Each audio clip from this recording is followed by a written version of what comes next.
भिवापूर पंचायत समिती अंतर्गत येणाऱ्या नांद ग्रामपंचायतीमधील पांजरेपार गावातून एक अतिशय धक्कादायक आणि संतापजनक प्रकार समोर आला आहे। येथील सार्वजनिक पाणी पुरवठा करणाऱ्या टाकीत माकडांची विष्ठा आणि मृत पक्ष्यांचे अवयव आढळून आल्याने संपूर्ण गावात प्रचंड खळबळ माजली असून नागरिकांचे आरोग्य गंभीर धोक्यात आले आहे। पांजरेपार हे सुमारे 250 ते 300 लोकसंख्येचे छोटेसे गाव आहे।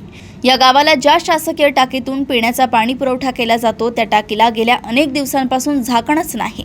प्रशासनाच्या या हलगर्जीपणामुळे माकडे सहजपणे टाकीवर चढतात आणि तिथेच विष्ठा करतात, ज्यामुळे हे पाणी थेट नागरिकांच्या पोटात जातंय।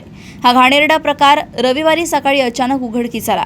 गावातील रहिवासी शरद उमाटे यांच्या घरच्या नळाला पाणी येत नसल्याने त्यांनी नळ खोलून पाहिला, तेव्हा नळाच्या पाईपमध्ये मृत पक्ष्यांचे पंख आणि बारीक हाडे अडकल्याचे त्यांना दिसून आले।